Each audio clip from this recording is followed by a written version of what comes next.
what would you say to, somebody that wants to go into business for themselves today, having done this? Of course, you were kind of an early adopter at entrepreneurship. Kind of a funny thing, and maybe you've ran up against this too sometimes. A lot of people, when they get kind of a business idea, they kind of get excited, and I see them, they just set up an LLC, or they kind of think like that's how you start a business, and there's really a lot more to it than that. I think just like a well thought out plan, kind of the more experience I've had with started and failed and incomplete businesses, the more I'm just a believer of having a good, solid business plan. Talking with people in successful businesses, doing lots of research, and just having a good, solid plan.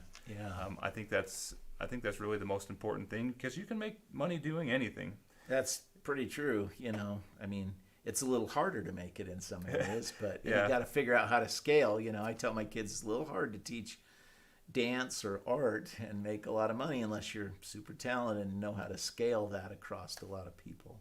I like to tell people, because especially when you're just coming out of high school or younger, if you're interested in cars, you might think, oh, I'm going to be an auto mechanic. But there's just so many things that you can do. You could be the engineer that designs the car. You might be involved in sales.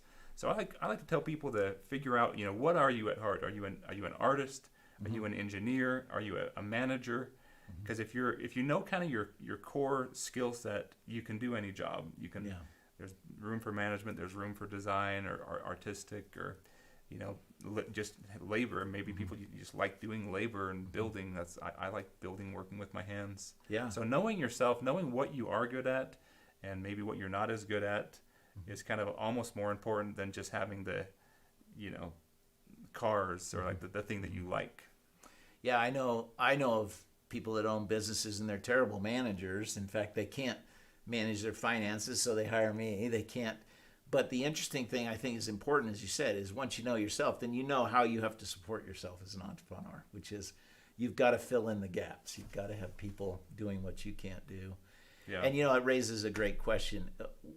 What do you think your biggest mistake was as an entrepreneur over all these years? Well, I definitely know one mistake when I got involved in real estate. I bought my first house when I was 18, just after I graduated high school. That's pretty amazing, actually, even today. But it was, back then they're, $18,000, and the next one was $5,000. When were you born? The 1800s? I know. They're just like, they used to be cheaper, and they're still cheaper sometimes. But for years, I thought I was this, real estate investor, when really what I was a handyman. I was making money off of painting and doing carpet and plumbing. Interesting. And when I really ran my numbers, I was like, if I had bought this property and hired someone to do the work, I'd be under. I'm paying myself $4 an hour to really just sweat, just work and work, and I always made money on the property, but I was kind of subsidizing it with my own free labor. And so that kind of taught me early on to really, a good business is one that you can write on paper and hire the people to do it, and it will make money. It doesn't rely on the entrepreneur, at least long term, to be do all the heavy lifting.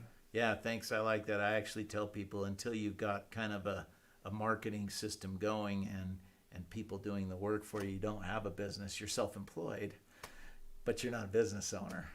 And that's because you're doing all the $4 an hour work. You just didn't know it was $4 an hour when you got into it. Exactly. Any other mistakes you felt like you made and learned from? Well, I did have I got into a partnership. A couple times I've had some informal partnerships, just business partners. And I'm a really easygoing guy, but it's, partnerships, when it comes to money and partners, you can really get yourself into trouble quick. And so fortunately, I haven't burned any bridges, and I'm on good terms with people I've worked with in the past. But that's one thing I would say, going into business, especially if I haven't done business with family, but I know people like to do business with family and finances with family.